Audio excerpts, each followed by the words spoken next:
MAGA Mike. So this week, Marjorie Taylor Greene. So this week, a lot of things happened.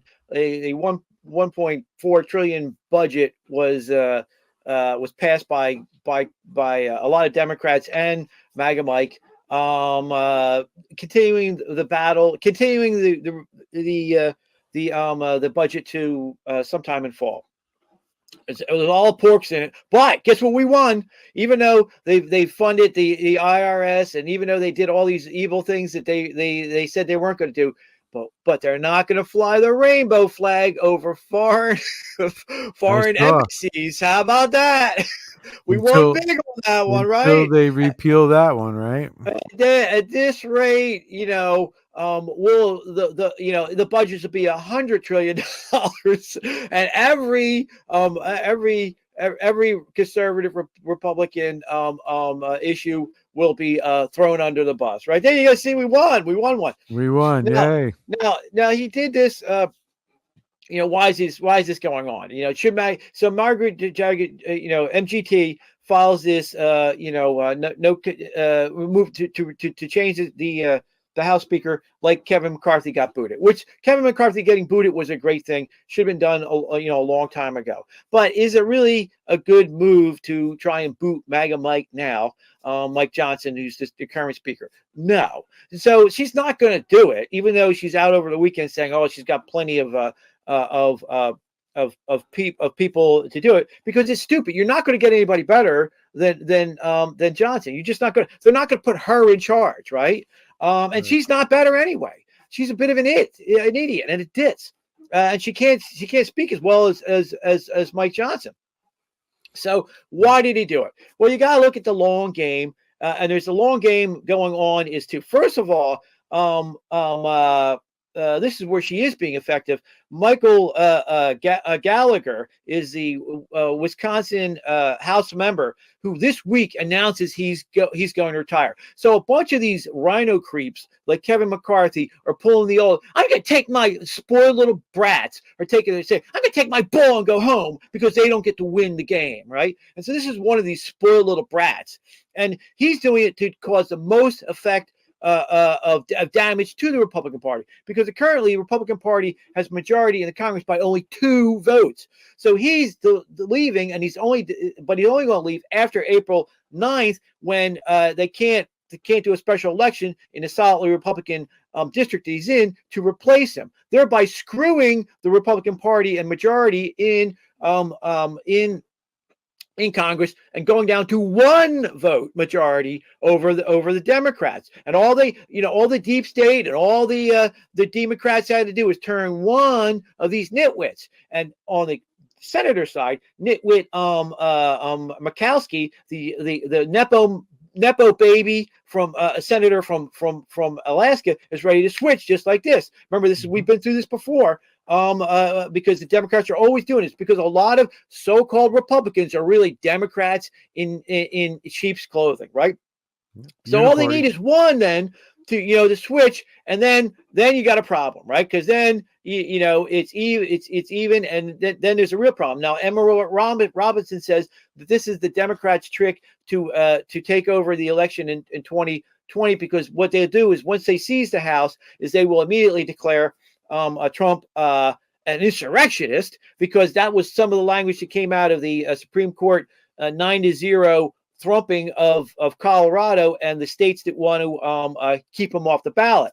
Now that's not going to be enough to keep him off the ballots. Even if it ran for cover, you still, the election law over who you can put on the ballot and who you can keep off the ballot is it's like 100 plus years old, because this is one of those things they've been doing for forever, right? It's been litigated, out the wazoo. And basically, your right to be on the ballot, it's just like your First Amendment right. Just like you have a First Amendment, we have a First Amendment right to speak, which is being squelched. You also have a First Amendment right to listen or not listen. That's why the best example is if you're doing a demonstration in New York City, which gets this right, you have to do the demonstration, but leave a place for people to walk by, because just like it's your right to do a demonstration, it's also people's right to ignore you and walk right by, right? So just like so the analogy is for election laws, just like it's your right to be on the ballot, it's also my right not to vote for you or to vote for you. So there's that two sides of the election law, which made it the stupidest. You see these nitwits pretend I can't believe these people are lawyers and they're judges who don't know this or just ignore it because they're so corrupt, but that's where the law field's going anyway.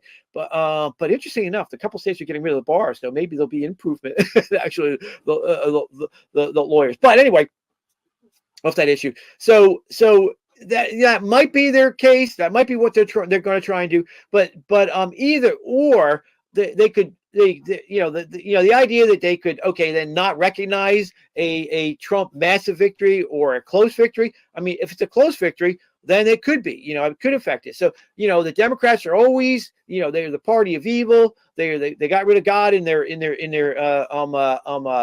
platform, so they could do evil things.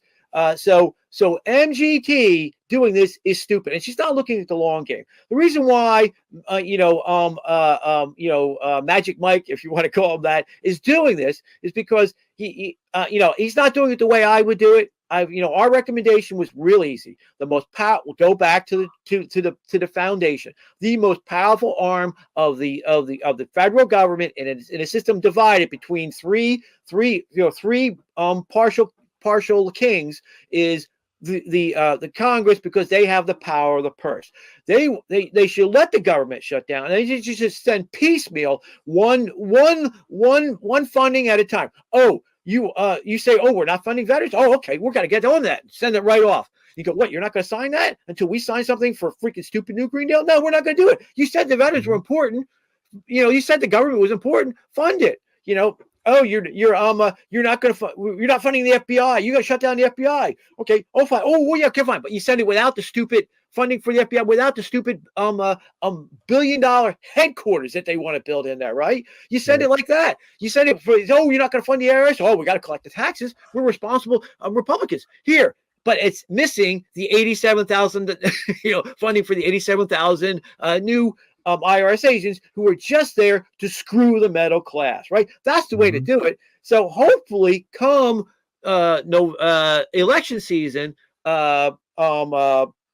which is after summer, which is when this is going to this is the funding only lasts to, then it's going to be election high dundrum, and then hopefully Trump can win on these common sense. His theme is going to be common sense and these common sense measures. Listen, you got to fund the border. Now, we're for Ukraine, we're for funding to Israel. So you know what you do? Send just the border Ukraine funding along with the border Ukraine. That's what you do. Two at a time or one at a time. That's how you do it. It's a dumbass way to do it. He's broken it down a lot. They used to have these big omnibus. They haven't had a budget since the 1990s, but they do these continuing resolutions, and it's a big omnibus continuing resolution, completely violating everything of the founding fathers anticipated. Because when they log roll all these things together, then all the creeps, senators get all their pork in, and all the creep. House of Representatives, corrupt that get their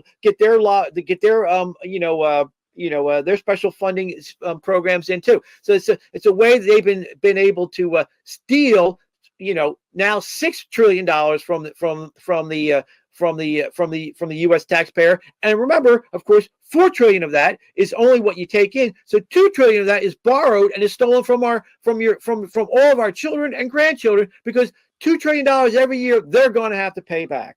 Right. So it doesn't make any sense.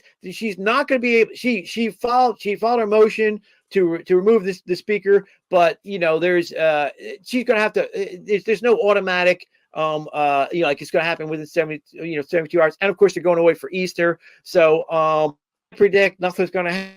It's going to come back, and it's her. She's attention seeking, as she's always been. It's not a smart move. Now, what is a smart move is that she is going to file a motion. It's not going to be any successful, but file a motion to remove like Gallagher before the April 9th deadline, so that they can get a special election in Wisconsin, and they can replace them with Republicans and keep two people, keep a two vote majority over the Democrats. Now that's a smart move. That's a good use of her position. Going after Magic Mike as now is, you're not going to get any better than him. Okay, there's nobody better in the Congress. Who are you going to put up there? Dan Crenshaw? Or who are you going to put up there? Right. So right now you're short on the people. Matt Gaetz, you're going to put him out. I mean, I love Matt Gaetz, but you're going to put him up there? No, it's not going to happen. So and they're not going to put her in charge there. So it's a protest vote.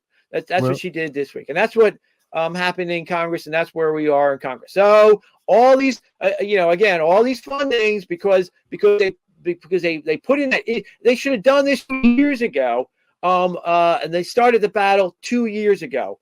Now they're stuck, waiting to